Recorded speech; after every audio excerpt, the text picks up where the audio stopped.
Hello everybody and welcome to another GRIDwrap on this. Well, we've got a very, very dark Thursday. Anyway, no matter. It is February. It's dark. It's dark here on the Somnolenta Sea at Metaverse Island. And we have a nice audience here. And they're here to hear a very special guest today who was supposed to appear actually at the end of January, but in fact was in the UK at that time and because of our broadband couldn't do it. So, it doesn't say much for us, but welcome Robustus Hax, head of Metaverse Television. Thank you, Dousa. And welcome Tessa Harrington, our co-host, spoton3d.com. Thank you. Hello, everyone. Now, you might think that I have to be on my P's and Q's today. You might think that, but of course, I won't guarantee it. But what we're here to do, and because I've fed up the back teeth of hearing the moans and groans about the metaverse this and the metaverse that, I decided to get somebody in who was going to talk about it. So, Rob,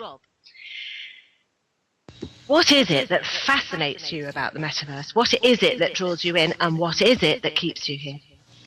I just think it's the sheer possibilities, really, of the metaverse. I mean, what amazes me every day is just that, you know, people come in to do their own thing, and it's really not used for any one thing.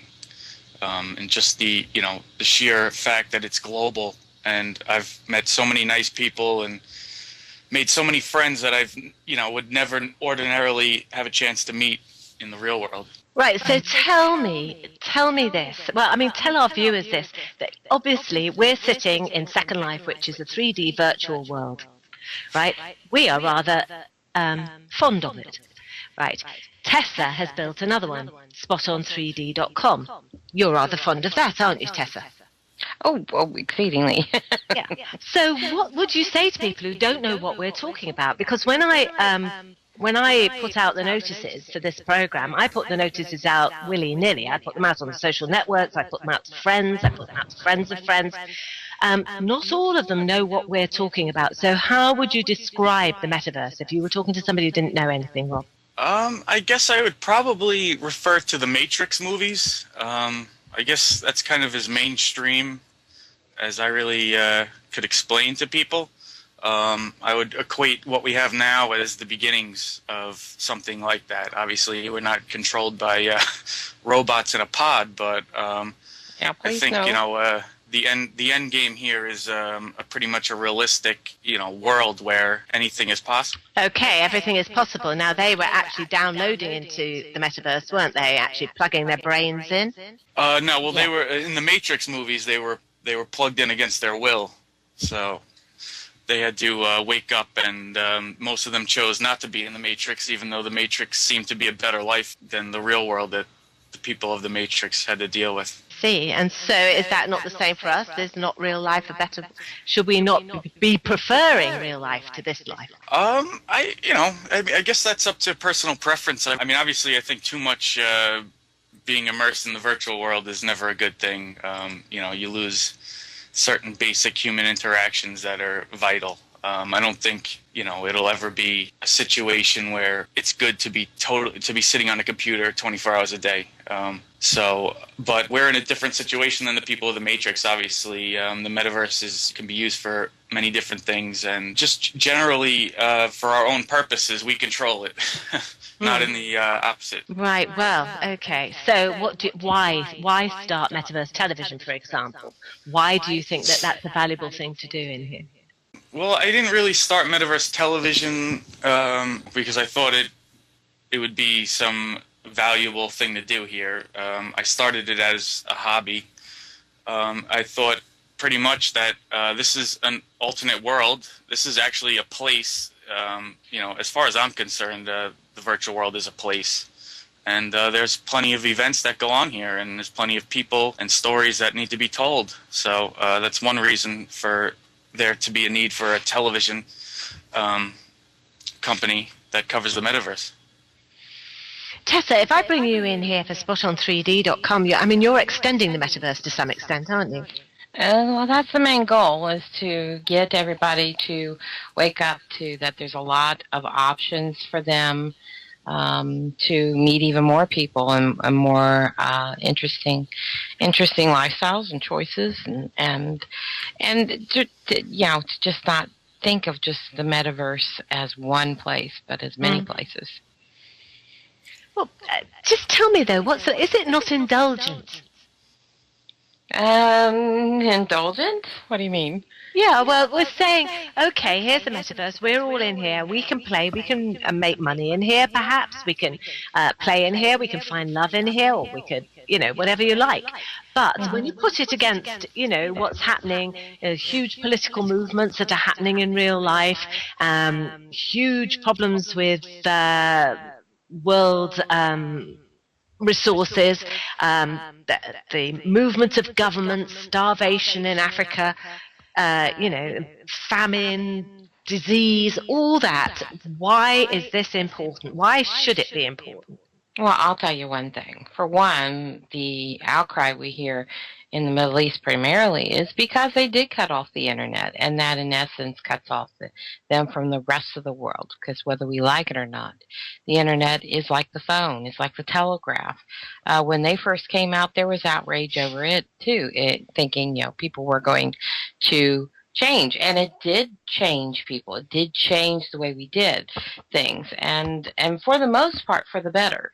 And I think the internet has that possibility as well, to have that kind of impact on us, especially virtual worlds, because we can so closely replicate our functionality of real life that it can indeed, in many cases, give you an augmented reality that is just as functional, just as useful as real life.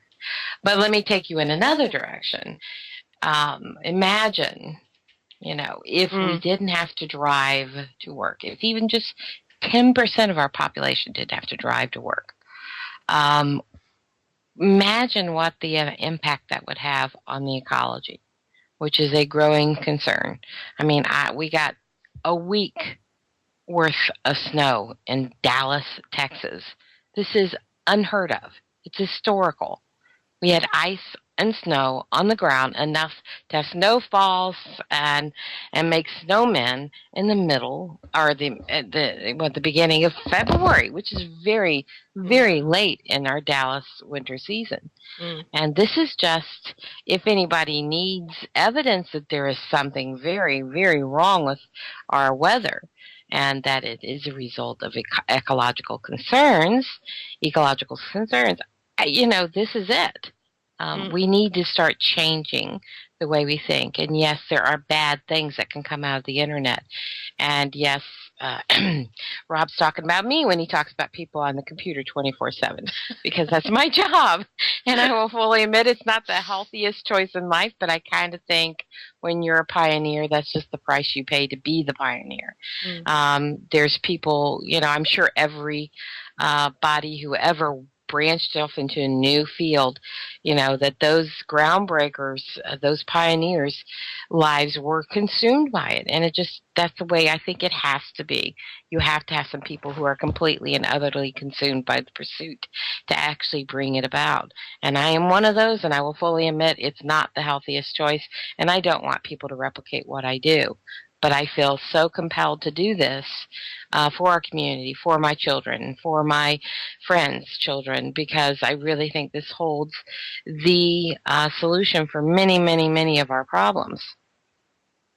Rob, what do you think about that? I mean, your background's in anthropology, isn't it? So, I mean, how do you feel about what's happening to the human race with this?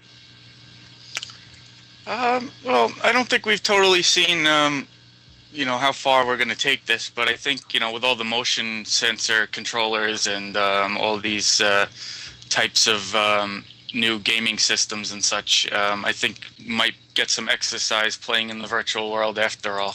Well, do you really reckon that will happen? I mean, okay, let's look at love on the internet. Okay, people are meeting people, they're going out there. But ultimately, this could be the end of the human race, couldn't it, to some extent? People are just sitting on a computer, sitting at home, getting thrombosis.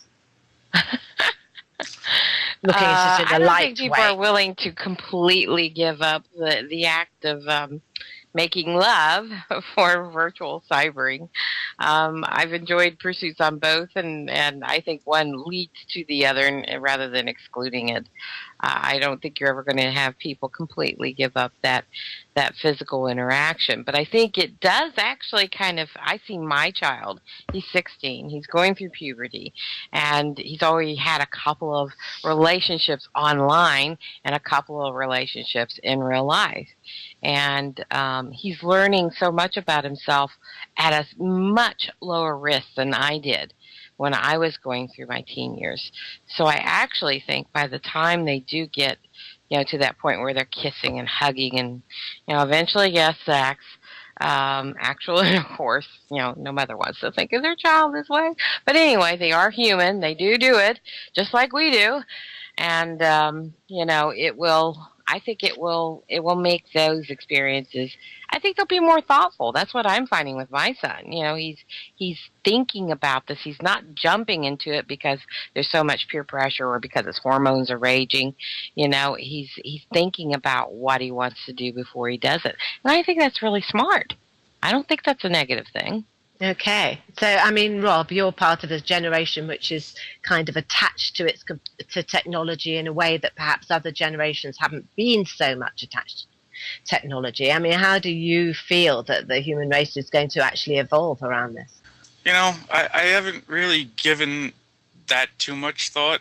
Honestly, I haven't sat around and thought about whether the virtual world is just going to turn us into blobs and we're going to sit in some sort of pod and just vegetate our whole life. But I don't know. I mean, the virtual world I find is fairly educational as opposed to more than just video games sitting at a video game console. And I think eventually the virtual worlds will do more good than they do bad, as people will be educated, as Tessa says, and they will know to eat better and they will know to go out and exercise.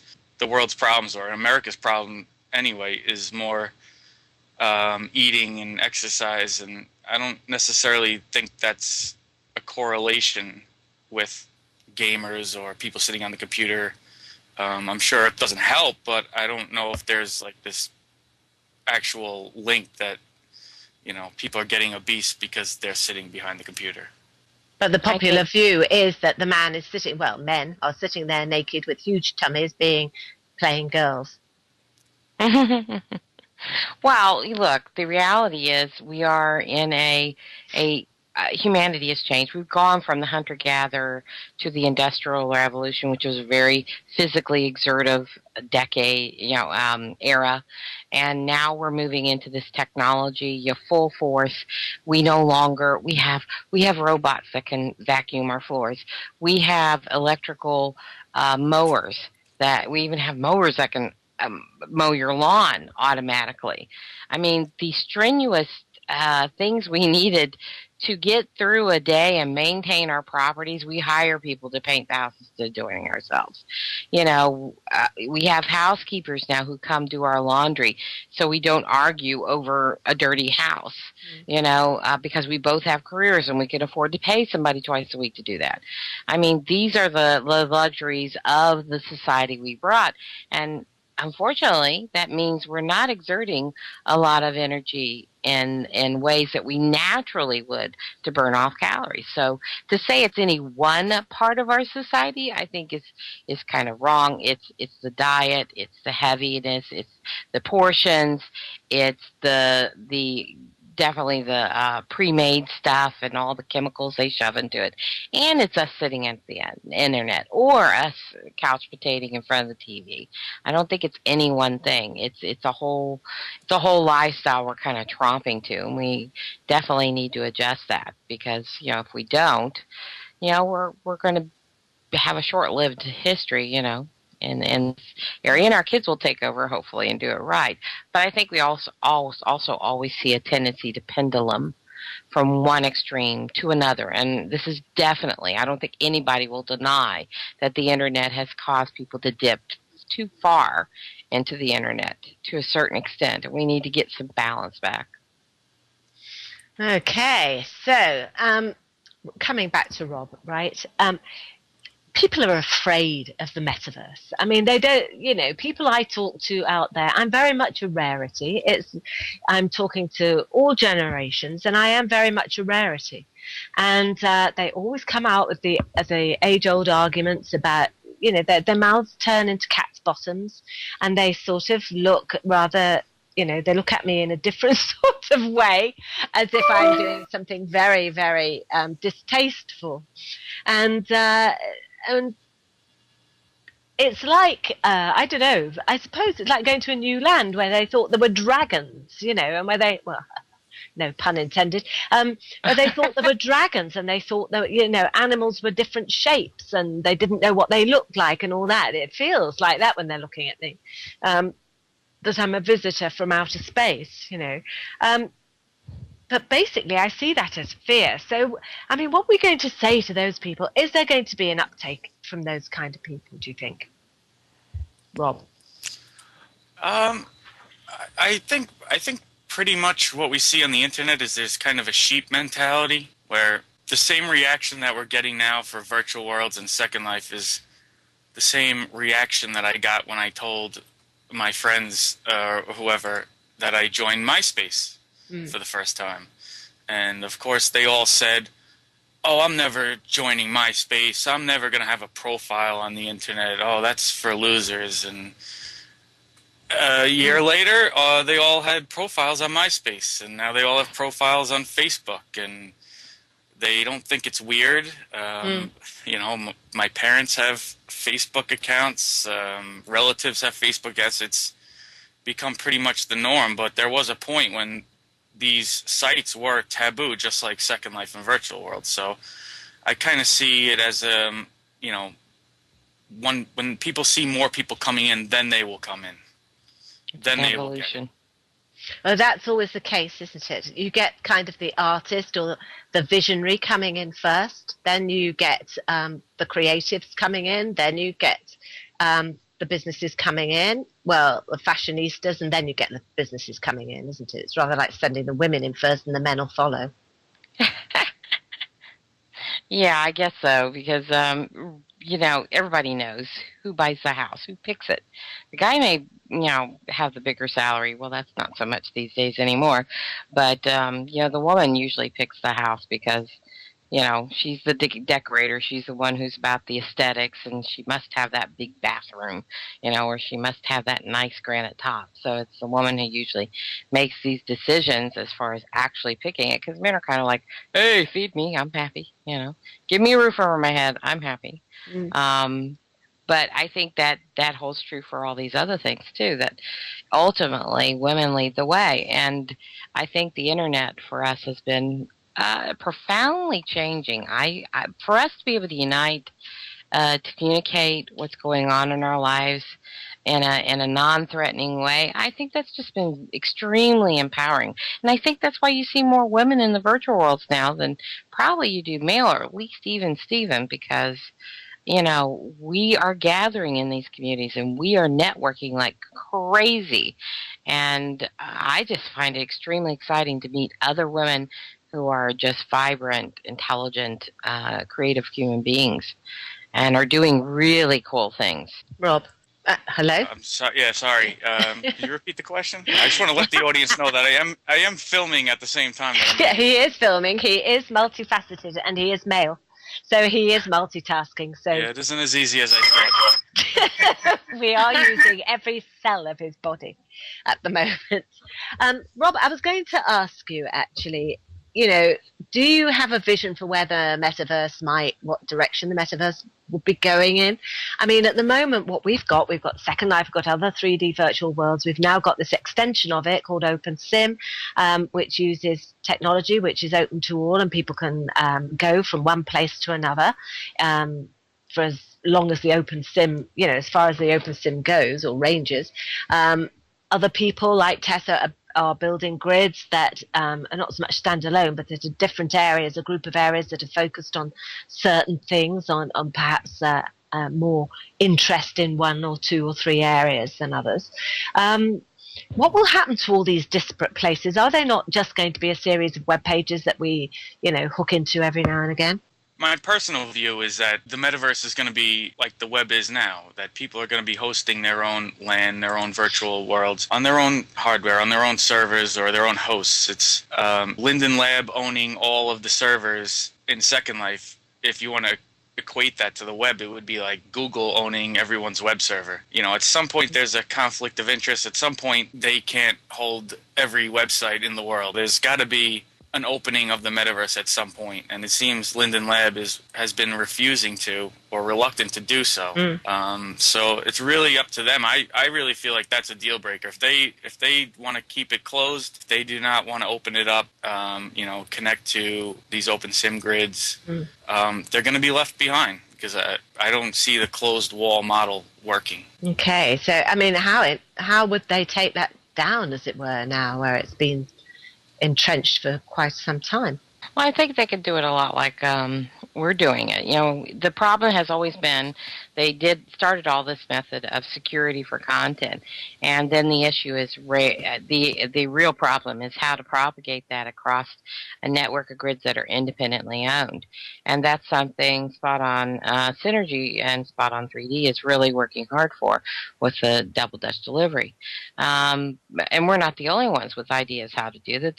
There's plenty of other companies that are seeking out their own solutions, and there'll be a wrestling of ways, and a few other choices come forward, and then ultimately one's going to have to win out more than other, just as a protocol, not as a company. But the thing is, Second Life has been kind of beat up legally left and right with cases, and they've kind of been, I think, really cornered. I don't know if they have much choice with the way they have structured their grid, with the way they've been dealing with the legal issues that have hit them, with the way they've handled things with the community. I don't know if they have too many choices to be able to do this, to be able to open up, because it's going to leave them liable or risk them going against a legal decision that's already been put down in writing. Whereas the rest of us, we're not restricted by those past things, and we can establish new standards, new rules and with the foresight of Linden Lab having taken these big risks and these big punches, we can kind of take care not to make those same step in those same mistake areas and try to remedy it. But hindsight is 20/20, and unfortunately, Linden Labs doesn't have that option. Robustus, let's talk a little bit about money, because how everybody, you're talking about everybody hosting their thing on a server, right, and in a sort of collective stance, but people want to make businesses out of this, so how can they make businesses out of this? Won't it become, as it's rather cutthroat, or isn't it that big business will just swoop in and take over the lot and, hold everybody to ransom? The land market is not really going to be much in the terms of just selling plain land. It's going to be in land development. It's going to be, what you provide. And we see right now that when the big companies try to come in, they don't succeed here because they're just not in touch with the community. They're not really in touch with what people want.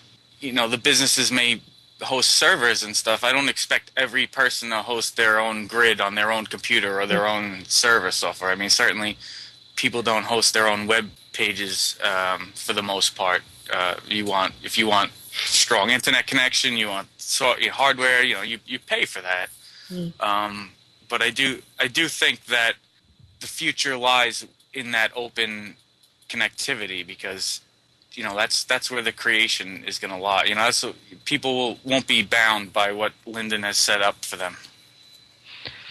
I think you will have the GoDaddy of 3D, and I don't know who that's going to be. And I think it will be a big corporate entity come in. And I think we'll go through a period of where lots of mergering will happen. This is just a natural evolution of business, and it's something you take your risks as you go out, like a grid owner, like myself and Stephen. You know, we understand if IBM or Google or GoDaddy decided to swoop into virtual worlds and take over the hosting business, they could, but they don't have much interest or expertise in it right now, so we have that edge.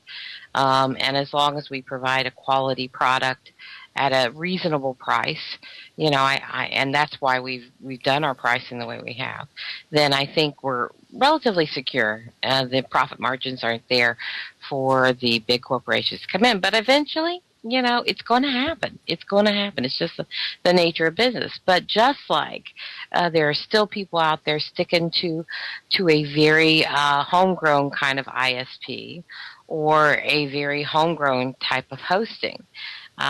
They choose that because of the customer service and because they trust that entity. And there will always be, I think, room for that. With this closed system, as Linden Lab is Linden Lab and they own all the servers, pretty much the case is that there is no competition for Linden Lab. You know, they can host 8 sims on a server, $295 a month. I mean, it's really an outrageous charge, and there's no one really to go in and say, all right, well, we're doing it better, so you have to lower your price. They're really, you know, in the driver's seat in that case. But you know, opening up the metaverse will obviously ruin some of their revenue.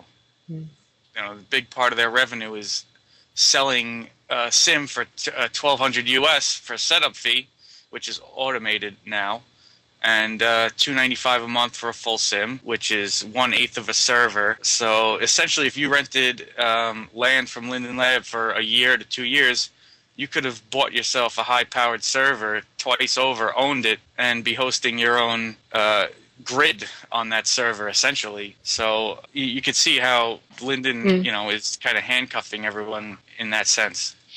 Okay. Is there a way of undoing those handcuffs? I mean, apart from the, well, is there going to be, actually, scrap that, is there going to be a time when it's just one big metaverse and everybody's going to be in it? And I know that Mal Burns feels firmly that we're going to be hollow teleporting into each other's front rooms and all that kind of thing.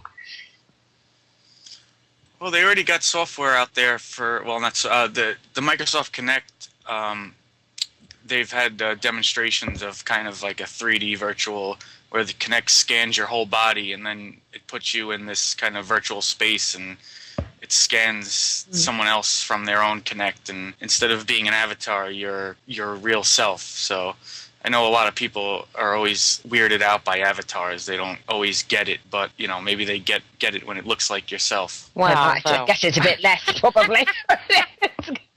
I'm telling you, Robustus, there is a whole psychology behind self-delusion.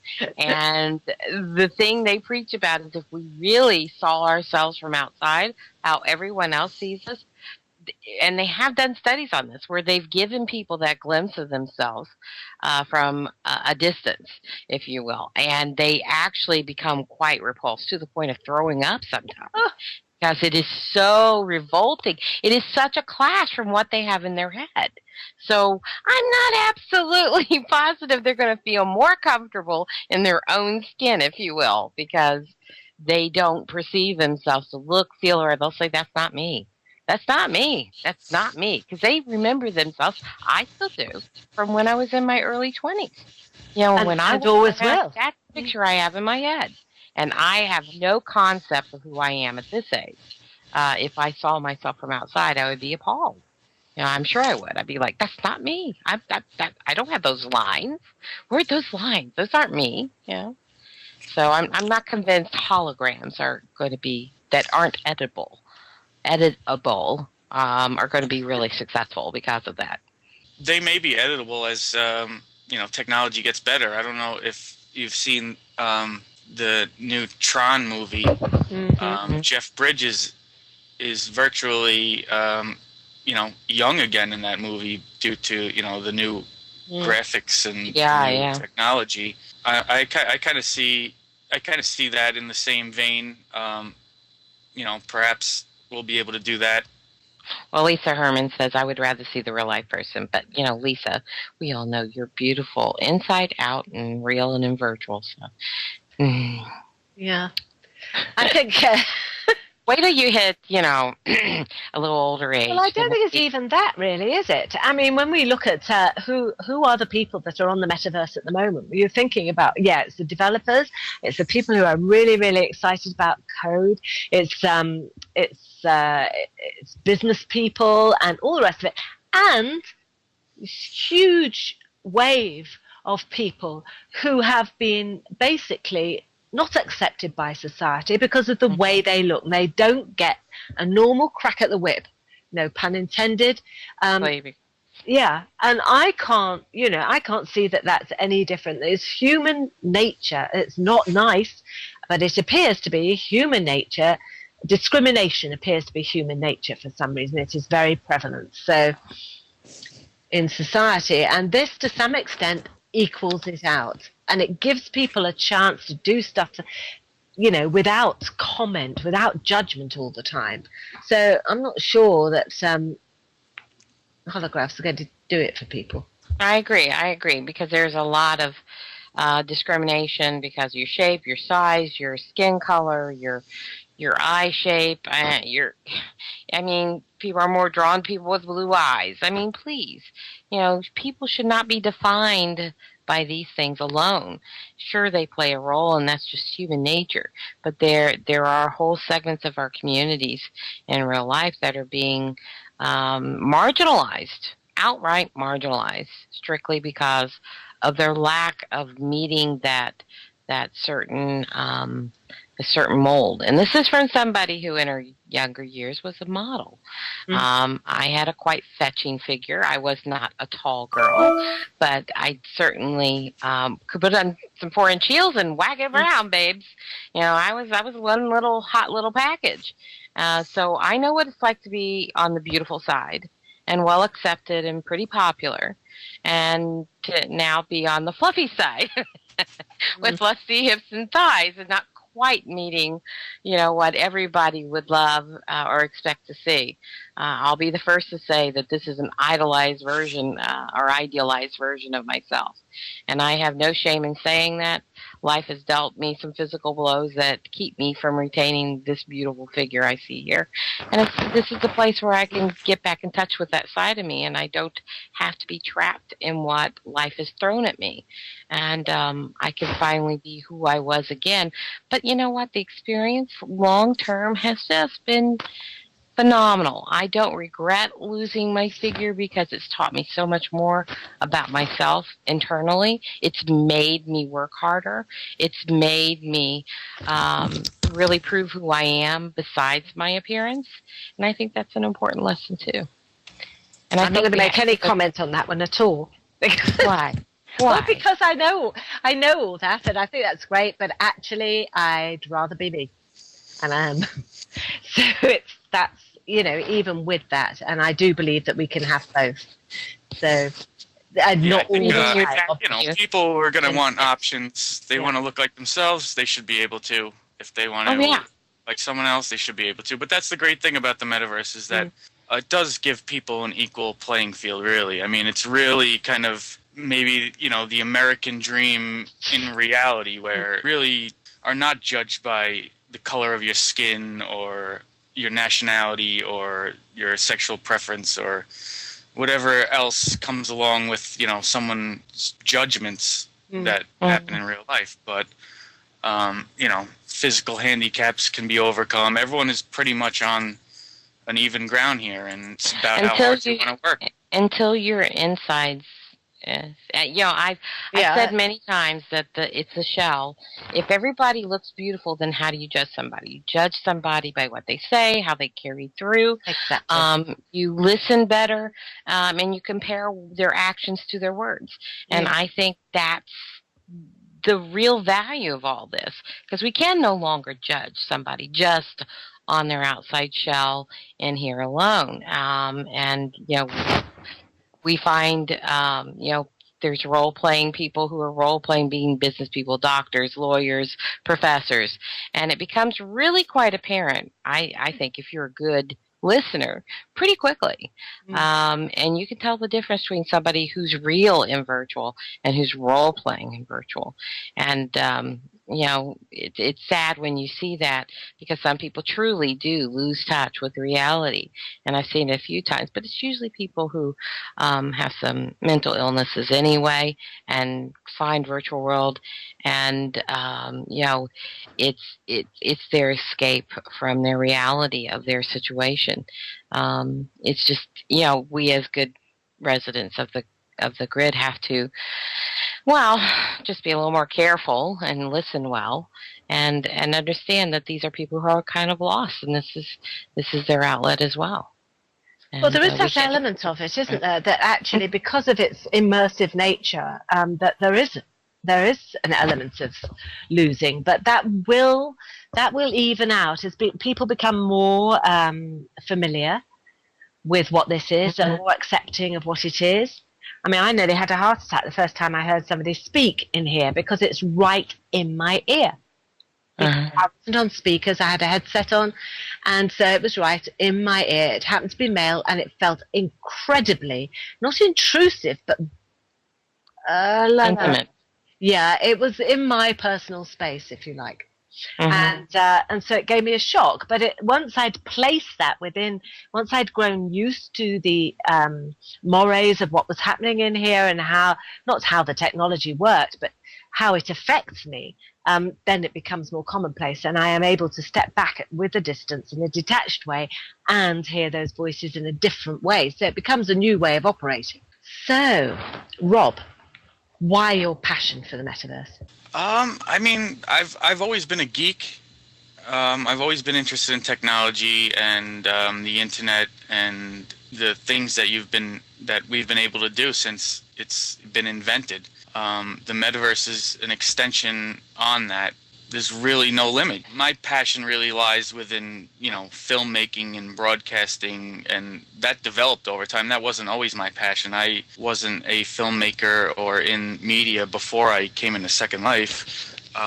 But, there's a certain amount of creativity that has been allowed to me that I wouldn't have never been able to come into otherwise. Stories that you could tell, movies to be made. It's a creative outlet that really has no boundaries, and that's why I love it. So where do you see this going for you? Do you think you'll be stopping for a while, will you? She says, thinking, what would happen if he left? No, I don't think I'll be stopping with the metaverse for a while. I really, I believe in the long game. Even as it is right now, it's very enjoyable, and I see it really as in its infancy of what it really is meant to be. Technology grows at exponential pace, and we could be looking at something entirely realistic in 5 to 10 years, and look back at Metaverse TV archives or Second Life as it was today, and we'll laugh and look at it like it was we'll say, what noobs we looked like then. Well, I'll still be looking like this. I know I would. I resist every move to make myself more natural. So, sorry, Rob, I interrupted you. Come. Well, we know you're 9 feet tall in real life. Yeah. So. With eyebrows up to my... Yang. She's got the Joan Crawford eyebrows. Yeah, so I'm going to get my coat hanger out any minute now. And if you don't understand that reference, ladies and gentlemen, you're going to have to look up Joan Crawford or ask a gay man near you. So, so Rob, come on, tell me something here. Yes. There is you talk to me a lot about the metaverse, but when we're talking here, right, we stay on the surface of what you say. And I really want to know what you want to hear about the metaverse and from the people that you want to hear from. Yeah, I mean, my main issues with the metaverse at the moment are the pace at which it is being developed. I read an interview from Rod Humble on New World Notes, Hamlet Owl's blog. And, it was just his first interview or it was really just a sugar-coated kind of hello, nice to meet you. But I got the impression that he almost doesn't really even realize the potential of the metaverse, because he's going back to the same issues that Mark Kingdon failed with. Let's connect to Facebook. And my problem is that Second Life doesn't move fast enough, and someone needs to come by and take them over, because the metaverse that I see, the metaverse that is my vision, should be in motion right now, but it seems like it's at a halt. I like to see the open sim movement really take hold, and for that software to become stable, and provide what we have right now in Second Life, at least. So if you were in Rodvig Linden, so that's Rod Humble, who is present CEO and newly appointed CEO of Second Life. If you were in his position right now, or if you were sitting on his right hand as an advisor, as indeed he is dressed as a Roman, so why not be Caesar's advisor? What would you be advising? I guess I would advise him that the long run is more important than how Linden Lab is going to make $10 million this year. And really, that's what I see as Linden Lab's problem, is that they don't have a long view of what the metaverse is. I don't see them looking 5 years, 10 years down the line. They're looking next week. They're looking how they can take the most money out of what they have right now, and that's really hurting Second Life. 2 to 3 years ago, things weren't this bad. The Lindens didn't have control over the web marketplace. The search was a little easier to use. Now you have to pay Linden Lab classifieds. You have to pay for premium ads on the marketplace. They take money when you cash out. They take tier. They charge you premium membership just so you can pay tier. I mean, it's really a draining of the economy, and I think that's going to kill Second Life, because I think the economy is really what makes it stand out. That's why people haven't migrated over to OpenSim in droves yet, because of their, the economy. So, if Linden really thinks that they can continue to milk the residents and make it harder for the residents, the residents now are just in a panic to pay back Linden Lab so they don't lose money on the land that they rent every month. So it's almost reversed what the situation was a couple of years ago, when people were actually making money and droves of people are coming in. Now, the dream is kind of disillusioned, and I think the only way to fix that would be to kind of take a step back and maybe take a hit on revenue for a couple of years while they give a chance for the economy to come back and fix the things that need to be fixed, and stop worrying about the bottom line. So presumably they've got investors that they might have to worry about. So, I mean, is the investors, do you think, then have a short-term outlet? I mean, viewpoint. I mean, is that, short, sharp attack? Yeah, I mean, that's pretty much what most people say about venture capitalists and that kind of thing, is that they're not really in for the long. They want to see what you can do short term. How can they make their money back? I mean, Linden Lab board investors, I guess they probably are looking to cash out. They really don't care about what the metaverse is going to be in the future. I'm not really sure that they care about that, really, because none of their decisions have shown that they do care about the end game. What do you think, Tessa? Well, this is one of the reasons why we do our little $2.99 for premium users. One of the reasons, one of the main. Most of it's for the kids. But I said, I reminded people that we don't have 28 million, and I really would like to avoid that situation, because I've seen what it's done to Linden Labs. It really has diluted the vision and made it too much about business and not enough about the dream. And I feel like if our community supports the model, and not through humongous cost just to own land, I think that then forces you just to keep your numbers up, to have a lot of things there for free, and that means like 10% of the audience is paying for the play of 90. And I don't see that as a very realistic model to monetize either. And that's why, we made a concerted, conscious effort to try to spread the load evenly and try to not have one party pay for it, because I really don't think that's the smartest way. And plus, you're going to pay attention to whoever has the money. Everything follows the money. And if the main support for our grid systems is the users, then we're following them. Okay, well, it says it really, doesn't it? So basically, it would seem actually Linden Labs really need to, we really need to recognize that Linden Labs have done the research and development for the model, or in fact, they've made the mistakes so that everybody else can learn from it.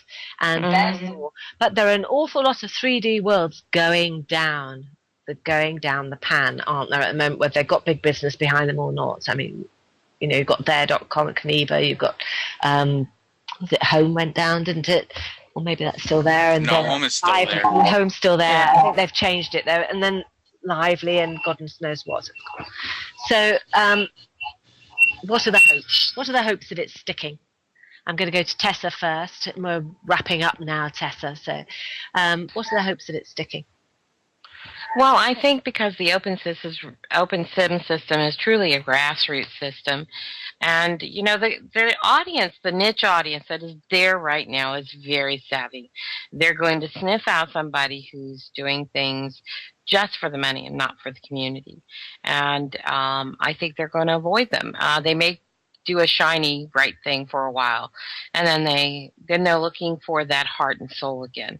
So I really think it's more about building community, building trust, building relationships, because that's what this whole conversation is really about, relationships between people, and not just on a one-to-one level, but on a community-wide level and in micro-communities relating to the overall community. It's like an onion. It peels back. And if it doesn't start there, if your intent isn't there, if your heart isn't in the right place, I think it becomes pretty apparent very quickly. And I think at least the niche audiences coming from SL, they're smart enough that they can see that. Now, as we get new users in, what's gonna be the big ball. How can we drive new users in? And I would urge all the grid owners out there to get together, put our differences aside, and start thinking about that. Because if they come in and they hear, don't go to that grid, it does this and this, that. Don't go to that grid, it does that. That's just such a negative vibe that these people, I don't think, will stick. They'll see the drama and walk away. And I think if we really want the Metaverse to survive and thrive, really, we have to get beyond our differences and accept that we're different and say, hallelujah, thank God we are different. And let's revel in it. Let's not fight each other over it. Let's revel in it. Enough for everybody, eh? Yes. If we all do our job and we all market well, there is going to be plenty of business for everybody. But if we're all sticking around fighting over one little bone, yeah, you know what? We're not going to survive. Okay, thank you, Tessa. So, Rob, I'm going to come to you. Well, I agree with Tessa there. I do think that it's about the people, and I think Linden Lab is moving off that point. And really, their actions and their policies have really been kind of anti what the Second Life community is about. It's been about the money and everything like that. But there's also a bunch of things that I think that need to be done to help the masses come in. I mean, I think Tessa would agree that if registration was easier, if there's guest accounts, people are hesitant to send people to Second Life, maybe even because of the Second Life name. It does make people hesitate. But if someone could, if they made the registration so that you could go right in from your website, go to your sim without even going to the Second Life website, I think people will market it themselves. And I think that's what Second Life is missing right now. They're taking power out of the residents' hands, and the residents are really the people that are going to market it and drive people towards it. Because if I could have someone join up or become a guest and come to one of our events here and come straight to our sim without having to go to the Second Life website, sign up, go to a welcome center, whatever else is the obstacle is to get in here and see what we're doing, I would market Second Life more. I mean, what is the purpose of me marketing Second Life itself when I send someone to Second Life, they could be lost in the fray. They could be lost and never find what I'm trying to market or my business. So I do think that Linden needs to make it easier for people to get in. And they also need to make it less difficult for the people that are in here to stay in here and to at least generate income or break even. And I'm not saying that every business needs to break even or everyone deserves to make money. Obviously, there are terrible business ideas and terrible business practices. But I think that the majority of the people are feeling the way that I feel, is that everyone is just scrambling to break even because of the costs, that it's really hindering any growth at this point. We're staying static and we're shrinking. Okay. And I think... Well, hang on a sec. I'm just going to give you, we've got a couple of minutes left and that's it. So you get a minute each, you two. And just to do what I like to do, certainly at the end of the thing, which is just to say what is on your mind and what are your hopes and fears, or just anything. It doesn't have to do with the metaverse or anything like it. It could do with my eyebrows. It could be to do with You've got a minute each. Well, I'm just going to kind of round up what we've done. That's actually a pretty novel idea, Robustus. When we did that for the Crash My Cloud, set up guest accounts that are just anonymous, and that might be a way to go. But, we're working on a plug-in that people can just come in through something like that. I don't know why I never thought. Thank you, Robust. I never thought about just doing the guest thing. God, magic. But if we can do that with the plugin, I think it'll be pretty phenomenal. And because we've got everything else in place, the micro communities, they have their own websites like he's talking, so they can empower them to go promote their own communities. So I'm just sitting here going, wow, that's a great idea, Robustus. Thank you. Okay, we come to the mind himself. Yes. Robustus Hax, would you like to say what's on it? The brain.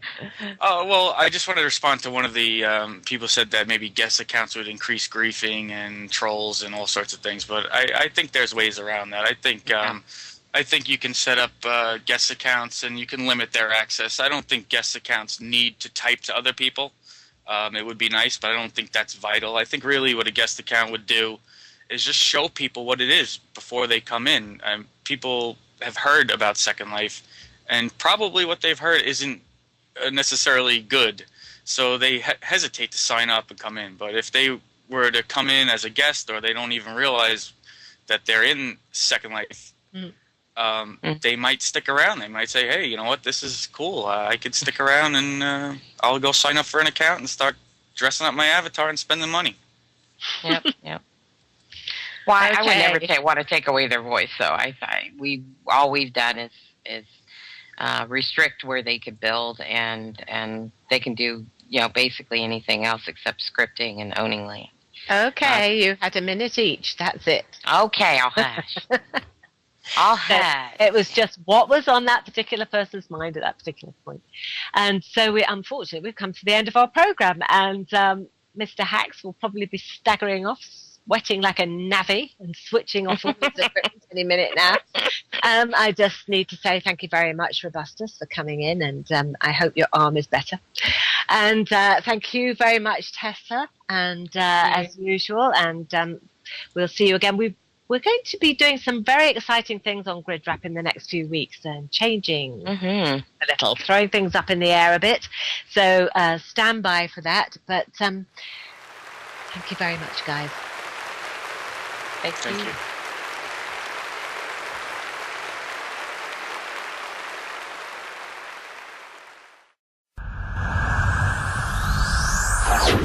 you.